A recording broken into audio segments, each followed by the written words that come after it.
Thank you, Robin.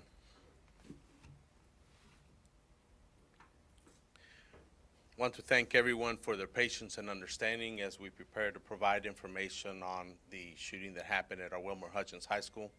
As you can imagine, yesterday we were busy with trying to track down information and prepare our investigation and move forward with that, and then be able to update you all today.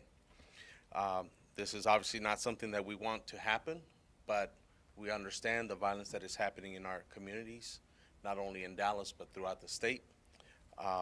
First of all, I'd like to take a moment and thank the Dallas Independent School District Police, our men and women who were there and did everything they needed to do to get inside that school. The Dallas Police Department, the Texas Department of Public Safety, DART Police, Dallas County Sheriff's Office, the Hutchins Police Department, the Dallas Fire Rescue, the ATF, the FBI, Dallas Constable's Office, and the Dallas County Marshal's Office.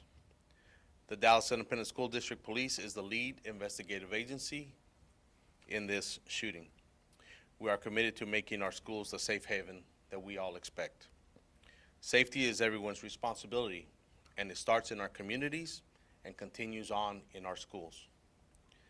Dallas ISD Police and Security and the district schools monitoring teams spend an enormous time training, along with carrying out those monitoring duties, ensuring that our safety and security is taking place in these schools, including Wilmer-Hutchins, and reviewing our safety protocols on how we can be better. We also have a duty to you all, to the community, to be transparent and accurate with our information, but we also have to be responsible on providing that information, again, to make sure that we are being accurate and we are providing you all with the most capable or most useful information at the time. Of course, it takes time to gain an accurate picture of what happened. We understand the frustrations, parents and students, and trust me, we're all feeling that frustration, and we are frustrated ourselves. Each of you know how detrimental sharing incorrect intel can be. This is still an active investigation, so not everything can be shared, but we are conducting our investigation. So, based on video evidence at Wilmer-Hutchins High School, at 12:56 p.m., the shooter arrives at the Wilmer-Hutchins High School parking lot and parks his vehicle on the north side of the school. At 12:58 p.m., the shooter exits his vehicle and walks around to the west side of the school and approaches a side door or back door, which was locked and it was secure. At 1:01 p.m., another student opens that locked door on the west side of the building, and the student enters. Or I should say the shooter. The shooter is observed walking down the hallway towards the cafeteria, and that's at 1:02. At the same time, at 1:02 p.m., the shooter opens fire and wounds 4 students, and the other students that were in that hallway scramble away from the shooter. At 1:03 p.m., the shooter is fleeing and exiting out the same door, and then he runs back to the vehicle that he had in the parking lot at the north side of the school, enters that vehicle, and leaves the campus. And through that timeline from the point of entry into the school to the time he exits is less than 2 minutes. I do want to correct some misconceptions and share what we can.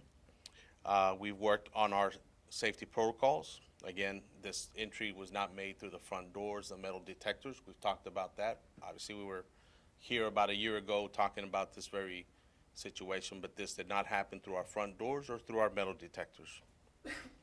Our safety protocols were being followed by our staff and our officers. Our metal detectors were operating effectively. I want to emphasize to you all that all doors at this campus were locked and were secure.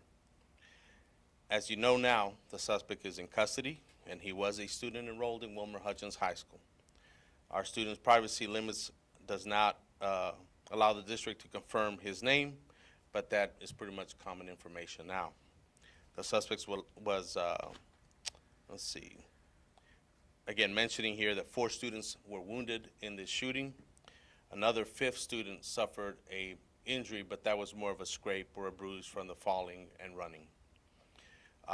Dr. Elizalde and the school leadership team members have reached out to the families of the victims who are expected to make a full recovery. We are aware of an unauthorized video circulating social media that appears to be from the school's surveillance camera. We are investigating how this video came about or how it was accessed and released. And at this time, we cannot fully confirm or cannot confirm validity of the content. At this time, our Wilmer-Hutchins High School will remain closed. It was already going to be closed on Monday.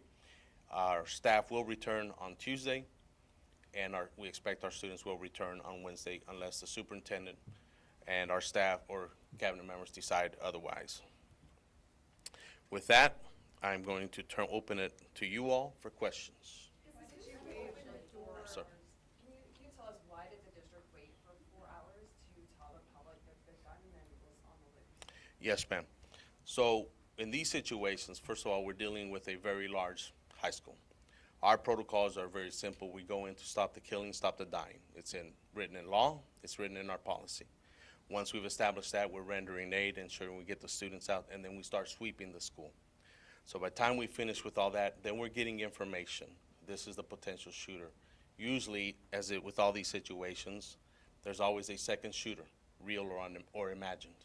So by the time we're getting all this information, when we established that we had information, we sent out teams to go find him. At the time, we did not feel that we needed to put out that information. Maybe it was slower, maybe it wasn't. But it wasn't going to exactly do a public good to put it out immediately. We also didn't really have a good description. We had a name. Actually, we had several names. But that being said, we sent out our law enforcement teams to go find them. Sir, can you, sir? I'm going to take one here and in the back. Yes, ma'am. Sir, your team has said that this gun was not brought in during normal intake hours. What are normal intake hours, and are there only metal detectors at the front doors and not anywhere else in the school? The protocol at the school is they come in through that front door at intake hours and after intake. So in other words, once the bell rings and school starts, the intake, the late arrival as we call it, is at the front entrance where there are metal detectors. The protocol is everybody comes in through there. Again, it's in our practice, in our student conduct, that those doors are not opened when somebody's outside at the other doors. So if the doors were secure then how was that student able to just open the door? It's got a push bar, right? We have to have those doors available to be open from the inside because of fire code. Would you describe what secure means Sure. more explicitly? So secure, it just means it's locked and it cannot be opened from the outside. They can be opened from the inside, like any doors that you see, probably even in your own building, where you just push it open to go out, but that's in compliance with fire code. So why Sir. are there not metal detectors at other Sir. doors? You started this press conference, you mentioned frustrations. Can you share what some of those frustrations have been? Sure. We've worked very hard. As you all know, again, we were having this conversation a year ago. And what I mentioned to you all when we were talking or being interviewed, we talked about safety protocols, the things that we're doing. We did those things. I'm here to tell you, I believe because we did those things, that gunman was not able to get in through the front doors, knowing that we are doing our baggage checks. We are working through our metal detectors, these brand new metal detectors that we bought. We do sweeps, we do audits. We're doing all the things that we're expected to do. And what's frustrating is that he was able to come in through another door that, yes, we patrol and we sweep that as well, but like everything else, we're not able to be there right on that spot every single time, and there's a lot of entry doors into this high school, like many high schools. I'm gonna listen, I'm gonna make sure we have everyone's questions answered, but we'll start here. I'm coming here, and then you. That'd be great, yes, yeah. ¿Enfrentará algún cargo el estudiante que abrió la puerta?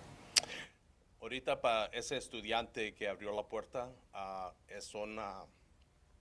vamos a hacer las policies del distrito en esa persona, pero también vamos a buscar a ver si hay cargos criminales. So, mándeme. Sí, señor. Yes. So what they asked was, is the student that opened the door facing criminal charges? That student did violate code of conduct of our handbook, so he will face administrative penalties. But that is also incorporated in our criminal investigation, and we'll determine if there will be criminal charges. One right here, Sir. back there, green shirt. You mentioned we were here a year ago talking about an incident at this same high school, and the superintendent said we're going to do everything to make sure this doesn't happen again. Now that it has, what would you say to parents who don't trust their students will be safe at this school? Well, first of all, we recognize that feeling. We understand. But second, we've been working on these protocols continuously. It's not ever stale, right? What you will see different is as we continue through the school year is more police and security. We're increasing staffing. We're also adding school leadership. But in the meantime, that's the front end. We want them to be assured that we are keeping it safe. But at the same time, we're going back to the drawing board and what else can we do through technology, through personnel, through our procedures and our processes of how do we enhance this. Plus the other part is we have a large student body there. How do we incorporate them better in the safety and security? I'll give you an example. We just recognized the fourth grader 10 days ago or maybe 2 weeks ago for recognizing at another school that somebody was trying to come in through the back door. A fourth grader recognizing this person shouldn't be allowed in and goes tells an adult. Here we have somebody much older, and I get it, it's the teenage ways of thinking, but we have to keep emphasizing that we're all responsible for that safety. And sir, a I'm gonna follow go up really here. quickly. Going right here, and then green shirt. Mándeme. Están nerviosos de enviar a sus hijos a clases. Algunos dicen que no quieren regresar el miércoles. ¿Usted puede garantizar que la seguridad en las escuelas del Distrito Escolar de Dallas es la adecuada? Y doctora, una pregunta para usted también. Padres de familia indicaron que no fueron notificados de lo que ocurría en la escuela. ¿Cuál es el protocolo de notificación para los padres? Yeah, so sí, vamos a garantir que vamos a estar ahí y proteger la escuela, porque ahorita estamos en el medio de testing y queremos que sepan los padres y los estudiantes, que van a estar, la seguridad está ahí, como le digo, ahorita estamos haciendo todo lo que podemos antes de esto y también ahorita y después. Green. Yeah, we've obviously already invested in metal detectors. This is another instance similar to like that where shooters are getting in through side doors. I mean, how do we prevent this from happening? This could have been a lot worse. Absolutely. I can tell you that there are metal detectors there, but we don't allow intake there, right? We've even talked about putting sensors on the doors. Can you remove the handles from the outside of the doors? But there's a fire code, and that's a balance. And we run into that with DFR inspections to ensure that there's an ability, if we have a fire alarm happen or an actual fire, they have to be able to get out. We can't go back to the days of chaining those doors and nobody can get out, nobody can get in. And that's the balance that we're facing. I'm gonna go right here, and we've Yeah. already gotten to you, I'll get here and white, and we'll Yes, try ma'am. to circle back. Yeah. After last year's shooting, Superintendent Elizalde pointed out the vulnerabilities of the many doors in the school, and so that you would work with the school to identify those and conduct an after-action review. What were the results of that review? And did anything change? Well, again, those doors remain locked. I can tell you, not without getting way too deep into it for safety and security, our maintenance staff conduct sweeps of those doors to ensure they're locked. We actually get penalties from the state, or at least through their audits, if they find that a door is not closing properly. Our police and security conduct those sweeps as well. Our staff are constantly monitoring those doors. We have outside patrols when we have our patrol officers coming through. So those protocols are in place. And then now again, can we be there 24/7? No, we cannot, or through the entire school day. But how do we make that better through those sensors? How do we leverage the technology? KERA. Do we know what led the student to return back to campus with a gun? Some other students were saying that it was over a dice game. He already had a knife on campus but left and returned to bring the firearm. We don't have that information as to the why, the motivation, right? We do believe there's a dispute taking place. Obviously, there's social media that he posted articulating his thoughts, and we are looking into that. But to officially tell you the why, we don't have that at this point. Testigos nos dicen que dentro de esta escuela hay una disputa interna entre pandillas estudiantiles. ¿Ustedes tienen esta información y la pueden confirmar? Sí, señor, sí tenemos esa información de las pandillas y esa es parte de la investigación. Como preguntó, qué es el motivo que está pasando. Y no sabemos si es directamente la pandilla o si es más entre las personas. So the question that was asked was, there's reports of that this is actually a gang dispute, and are we aware? So yes, we are aware of the gang dispute. We are working with the Dallas Police Department. We're not sure if this is actually a gang dispute or is there something more involved to this, but that is part of our investigation. Pero no saben entonces si era una actividad de pandilla. Todavía no pueden dar esa afirmación. No, sir. Yeah. Okay. I'll go right here. I know that Chloe was talking about just frustration of parents, and as well as I know that we're going through a holiday weekend, kind of regrouping. What happens next? I know that school's off. They don't. I think you said staff comes back Tuesday, and then students come back Yes, ma'am. Wednesday. So what do we do now? Like what happens now?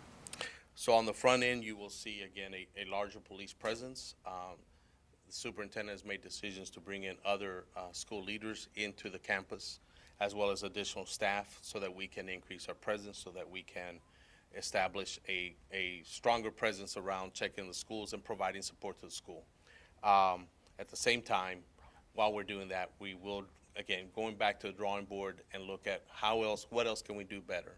The buzzers on the doors, right? And then if that happens, how do we react to it? You know, most of y'all know I served 30 years, almost 30 years with the Dallas Police Department. Well, part of the reason why we never went to ShotSpotter, unlike Chicago, is because we don't have the density, but we didn't have the police officers to go respond because Chicago does that when you're immediately there. So we got to put those protocols in place that if that buzzer goes off, we need to be there within a minute. And that may mean a teacher coming out of a classroom. And I'm just trying to give you details of how we would react faster so we can see. Those are the things we do. Yes, ma'am. One thing. And so with regard to like immediately, like today, our support departments are gathering together with regard to what do we need to do also to support staff when they're returning on Tuesday. And so everyone from both on the school leadership side, from our mental health side, we will absolutely have additional staff members. Our chief of police alluded to the number of doors, and I don't remember off the top of my head the number of doors, but there are, you know, because you'll have one entrance. I know you all have all the angles, you know, like one entrance has 8 side-by-side doors, right? But when we collectively yesterday at our first debrief with all the team members, there are actually 13 entrances, if you will, with the multiple doors. So we will be putting 13 additional staff members from now until the end of the school year at each of those entrances, so that I can guarantee that another student cannot open one of these doors from the inside and let anyone unauthorized in. So that's one of the things that we'll be doing. But we also want, the staff needs to be a part of that conversation, needs to be a part of helping us. So I just want to make sure that I made that clear. And we'll go back to some others. Sí, como sabemos que era un estudiante que dejó una puerta que estaba cerrada, how do I say locked, really? Con llave, y lo abrió de adentro. Hay 13 lugares, hay muchas más puertas, pero hay 13 lugares donde alguien puede entrar al edificio. Vamos a poner personas del Distrito Central. Del resto del año voy a poner 13 personas en cada uno de esos lugares para que de este momento en adelante un estudiante u otra persona no puede dejar que una persona entre de afuera. Eso le puedo garantizar que eso no va a poder pasar para el resto del año. I'm going to go Larry, I'm going to Larry Collins, and then this gentleman here on this side. Larry Collins, and right here, thank you. Larry first, please. We're going to talk about the student who Yes, sir. opened that door. We do understand they could face prosecution as well. But where are you in identifying that student? Has that student been identified? Have they been interviewed? What can you tell us about that process? The student that opened the door specifically has been identified through school leadership. Our detectives are actually reaching out today, if they haven't already, to conduct an interview. This gentleman here, and then we'll go to Lori. Okay. Just to clarify, police presence will be increased raised, is that permanent or just next week? Do we know the kind of weapon? And what was the timeline for him being inside? Yes, sir. So we'll be there through the rest of the school year. Again, this is to put that presence forward, and then we'll circle back and see how else we can do better, right? We are waiting on the state funding, as you all are aware, and our superintendent's been very active in that. In and out, 2 minutes, less than 2 minutes. And the weapon for what we received yesterday was a .40 caliber weapon. No, ma'am. Lori, and then here and here. A couple questions. Were the students that were hit targeted, or does it appear to be random? I won't get into the details of that, but we do believe he went in there specifically targeting an individual, and that's as deep as we'll go with that. And do you know at this time if the student who opened the door, was he just trying to, oh, somebody's out, you know, did he know, was he an accomplice? Right. That's what we're investigating. How deep is the culpability there? Yes, ma'am. Sir, after last year's incident, you did an after-action review. Did that after-action review identify these 13 entrances around the school as a potential vulnerability, and did you take action then about this? We did, in that we were very aware that there's multiple doors. You know, you look at all our schools, right? Any high school or middle school, everybody has a lot of doors. What we consider, again, was doing the constant sweeps and checking the doors, making sure that they remain locked. We recognize that we cannot be posted at those doors or those different sets of doors all the time. But now with this incident, we go back and say, okay, what else can we do? That's our responsibility to our students and to our faculty and to our community. Will you add, though, that what we did do is we have cameras at each Yes. of those? Yeah, so we did upgrade our cameras. Thank you, Superintendent. We did upgrade our cameras, and we also have a security operations center that we also use to help us in these incidences or to monitor. And that's because of last year's incident, you upgraded the cameras there? Yes, yeah, well, part of that in the bond package, and that has helped us tremendously because it's got artificial intelligence in it as well, like most cameras nowadays. Right here? Yes, ma'am. Sir, do you know where the suspected shooter got the gun, and will his parents face any repercussions? If the investigation reveals that they have some type of culpability to providing that weapon, they will face charges, but we do not know where that weapon came from. Jefe Martínez, ¿qué sigue Mándeme. ahora? ¿Qué medidas adicionales se van a tomar en esta preparatoria? ¿Y este estudiante fue precisamente a buscar a otro estudiante para dispararle o qué ha mostrado la investigación? Creemos que entró con esa decisión que estaba buscando a alguien. Pero es parte de la investigación, so no puedo avisarle más de eso. Y en parte es de tener otra presencia grande de la policía, pero también de, ¿cómo dice? Más maestros y administradores de la escuela. Yeah. We're going to just take a few more questions. I'm going to go to here, here, and I see your hand in the back. Con Yes, sir. respecto a los tiempos de respuesta, una testigo nos dijo que hizo posiblemente la primera llamada al 911, pero que no le creían, pensaban que era una broma, hasta que le pasó a su maestra. ¿Qué tiene que hacer un estudiante para que le crean en estos momentos? Pues en eso no debe que pasar. Cuando alguien le habla al 911, es necesario que la operadora o operador tome esa llamada y que comiencen a hacer preguntas, que hagan las preguntas para determinar qué es lo que está pasando. So some students were also saying that the clear backpack protocol and other things aren't being followed. Sometimes when they go to the metal detectors, they're not actually looking in their backpacks. And again, have we confirmed that the student already had a knife on him when he came to school? We cannot confirm that. This is the first that I've heard of that, but we will be looking into it, and we'll, again, review our videos and see. What about the students saying that the clear backpack and other protocols aren't being followed? That's being looked at as well, but that will be an administrative process. Right here. So are you confirming that the student was already at the school earlier in the day? I cannot confirm that. No, ma'am. We'll have to review the video to see if he was actually there. Okay. We're this gentleman here, and we'll, 3 more questions, and that's it. That's it. Right here, and we'll close out. In your Yeah. professional opinion, what is this preventable? It's a good question. I don't know that it was preventable. When somebody puts their mind to it and we're doing everything that we can, I mean, it's probably best preventable that that door wasn't opened. Again, student may not have any criminal culpability in it, right? But that's why we have it in the student code of conduct and such. Sometimes when there's a will, there's a way, but it's our job to try to defeat that, you know. Yes, sir. Chief, follow up that same question asked a different way. Is there anything unique about Wilmer-Hutchins High School or what happened on Tuesday to be applicable to any school across larger district that you may have to look at? No, but again, David, as you know, I've served almost those 30 years with Dallas Police Department. Our community there goes through a lot, and this is our obligation to them, to protect them, to safeguard, to make it a safe haven. I mean, there's a lot of good students there, really.